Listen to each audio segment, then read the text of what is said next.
This is beautiful. Wonderful. That's it. Well, I don't have a name for it, so I don't know what Good. it is. It is the closest that we can come, or that. But even those names are gross in the face of this. No word is inherently true. All words are just pointers, really. I love that expression, confusing the finger pointing to the moon with the moon. And really, that's what words are. Words are just pointers. Words don't actually mean anything. Words are like just guides. They're trying to point to something. We can even use the same words and mean completely different things, which is pretty obvious with language, depending on what language you're speaking. Like, let me just grab something. Like, this would be white, but it only makes sense if you speak English. If you didn't, you can use another word like shiroi, but if you didn't know what language I was speaking, you'd have no idea what I'm pointing towards.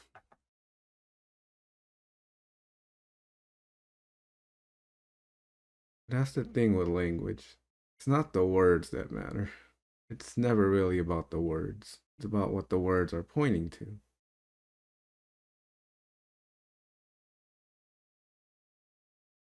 And in spirituality, I feel like people put too much emphasis on the words instead of what these words are pointing to.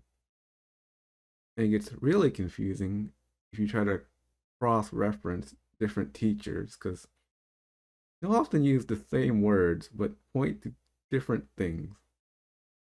Kind of like the word consciousness and awareness. I've heard people use it one way, I've heard other people use it the opposite way. It can be a little confusing if you listen to multiple people.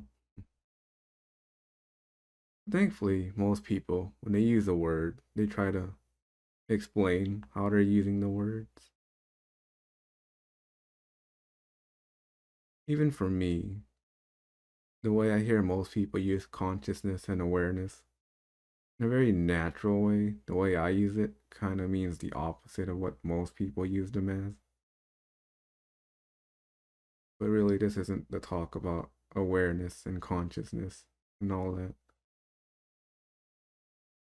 I'm more interested in something else right now.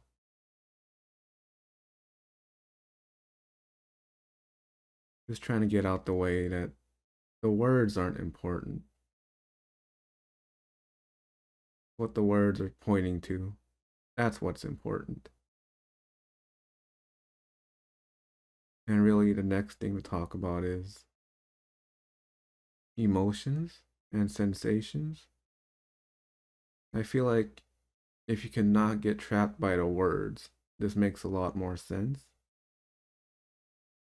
If you try to be too concrete with the words with an exact definition, you might get kind of lost. I think that's one of the great things about poetry.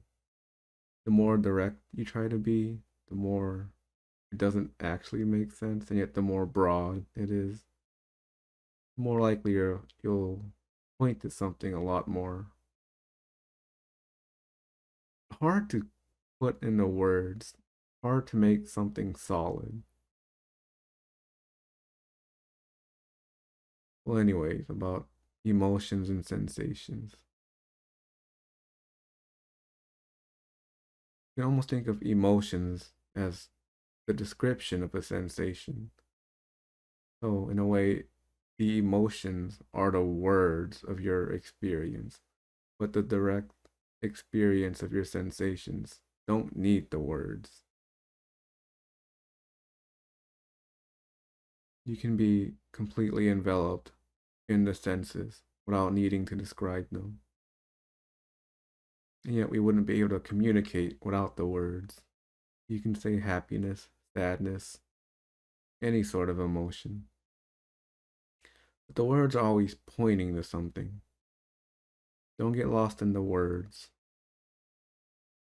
It's important to actually be with the sensation instead of the ideas of your sensations. Instead of describing your sensations or describing why you have them or why you shouldn't have them. Anything that's a description, anything that's talking, pointing towards your sensations. Those are all ways you actually avoid experiencing your sensations. Although you can get to the point where you can describe it and not avoid it, but if that's something that's difficult, it's better not to really try to do both. But if you can just directly experience sensation without arguing for why it's here or why it shouldn't be here or what you prefer, that's when you really touch into the wordless. So very concretely, you can just consider emotions, the description of sensations. And we're trying to not confuse your descriptions of your sensations with the actual experience of your sensations. Don't worry so much about the descriptions of your sensations. Don't try to be so concrete about what is happy, sad, anxious, angry. Those are all the descriptions of what's happening. Be more curious about the exact experience of what's happening. Because the more you try to concretely describe what's happening, you're more likely going to be in your head trying to understand what's happening instead of being with what's happening.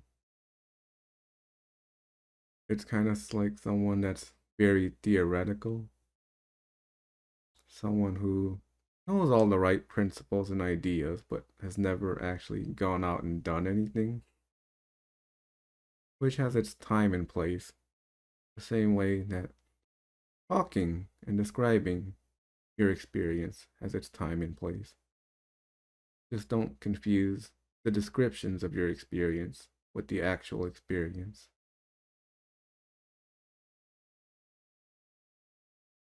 And if you can clearly see that, it becomes a lot more obvious when you're actually inhabiting what's happening instead of trying to mentally make a framework of what's happening.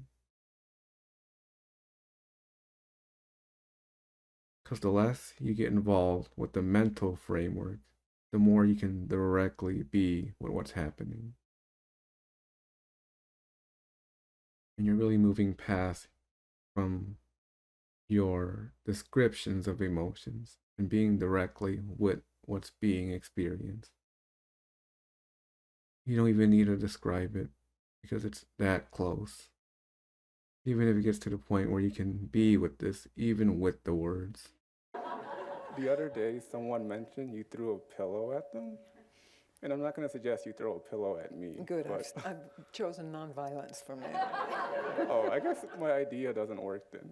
But I was going to suggest we get a bunch of pillows, and instead you throw me at the pillow. Oh, well, I already have thrown you at the pillow, and you're relaxing into it. Yeah. Much better. Thank you. Oh, so happy to meet you like this.